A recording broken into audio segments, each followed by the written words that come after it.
And kicking off the pre-match action is revered and feared biographer Tom Bower, who is the author of Rebel King, The Making of a Monarch, which I've just finished. An absolute page-turner. Tom, welcome to the Palace. Thank you. Good to see you. First of all, I just saw Charles go by a couple of hours ago. He gave me a little wave, I think. Probably a GB News fan. Does he want this? Oh, he wants it desperately. He's wanted it so much. And to his misfortune, his parents, there was a dinner for Prince Philip in his 95th birthday at Travellers. And someone said, will Charles be a good king? And his father said to his hosts, the only reason the Queen and I continue to live is to prevent Charles becoming king. Right. And that was the barrier to him becoming the monarch. So he wants it badly. He's now freed from his parents' supervision, so to speak, and that's gone. I think the legacy of Diana is finally being extinguished, or he will try his hardest to extinguish it. So he's finally got to where he wanted to be probably 20 years ago. Is there some bitterness in his heart that it's come this late? Well, it's very hard to say bitterness because, after all, he had to wait for his mother to die. I think that he would have, because he's a sort of passionate historian in many ways, he would have liked to have come to the throne earlier, so there would be a long Carillion era. So there will be some sort of historical legacy, which he's now going to try to cram in. Except I think he's a bit too tired for it, a bit too old to actually impose himself the same way as his mother did. Does he deserve to be king? Well, I'm a monarchist, and therefore I think the hereditary principle should run. But I don't think that he's going to be the sort of person who can unite Britain as his mother did. I think he's been far too controversial, far too difficult. There's far too much of a footprint and a legacy over these last 50 years of all his campaigns and all the people who he really insulted to actually warm the British public towards him. But I think the majority of Britons do want a monarchy, and they'll tolerate him rather than love him. As Prince of Wales, he lived in the shadow of Princess Diana. Will he live in the shadow of his son, Prince William, and his daughter-in-law, Kate, when he is finally coronated tomorrow? Well, I don't think it'll be so much a shadow, but he relies on them desperately, because in the end, the polls have all shown that the young people and diverse community in Britain is pretty Republican, pretty anti-monarchy, and William could win those people over. I think Charles is far too old and set in his ways to win them over. And of course, he lives with a terrible legacy now of Meghan saying that the royal family is racist, which was a complete calumny, completely untrue. But he arrived on the throne with so many minuses that it's hard to see that he can shine except through William and Kate, who are remarkably popular and rightly popular. And to some extent, it is in a way a shame that we don't go straight from the Queen to William and Kate, because they would have really given the monarchy huge amount of vigour.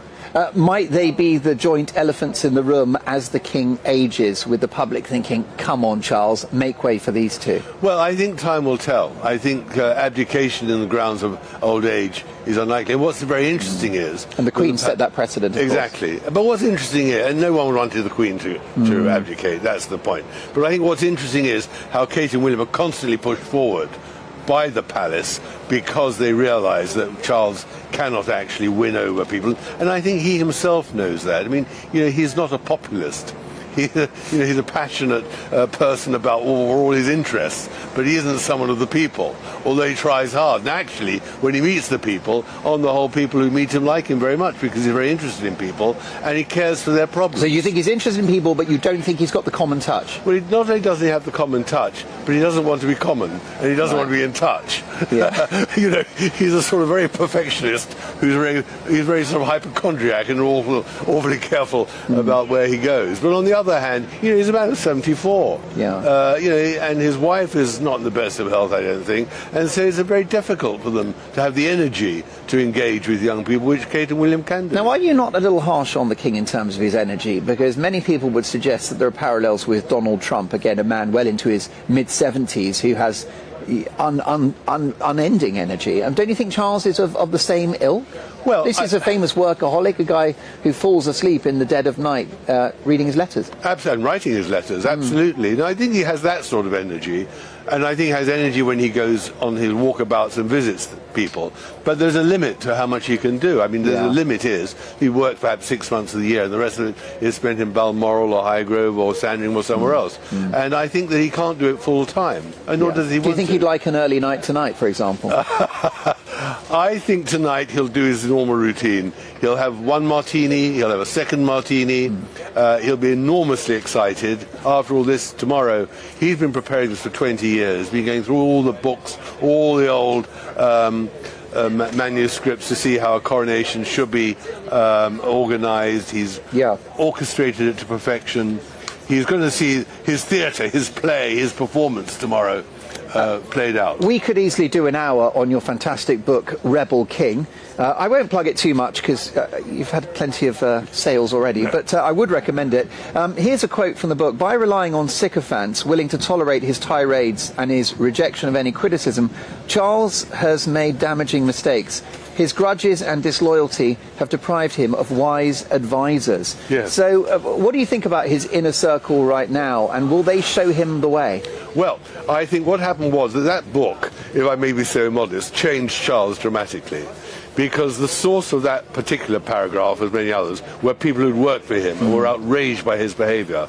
And most important of all, were fed up that he hadn't sent them a Christmas card after he fired them. That seemed to play heavily. Because he does cut quite a disloyal figure in this book. Very disloyal. He's a decent guy, but he's not really got your back. Well, he not only has you on the back, he'll stab you in the chest if you said no to him.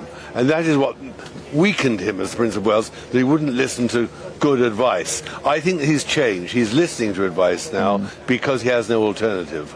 Has the missus changed him? We know he's domestically happy now, but has Camilla influenced Charles? Oh, of course. There's no doubt that he's much happier. But women don't have that power over men, do they? Oh, absolutely. Well, then you haven't met the right women. Let me tell you, my house is not a democracy. Exactly. No, I mean, Camilla is one of those wonderfully country, sensible women, take no nonsense, take no quarter, and play it hard when it's necessary, and give love also when it's appropriate. Yeah. And she's given him enormous support. But always remember about Camilla, I know you think that her great love was not Charles, her great love was Andrew Parker Bowles. Yeah. And she wouldn't have dreamt of marrying Charles at that moment, and she wouldn't be married to him now if Andrew Parker Bowles had been a faithful husband. Well, there you go. On that bombshell, more to come from Tom Bower.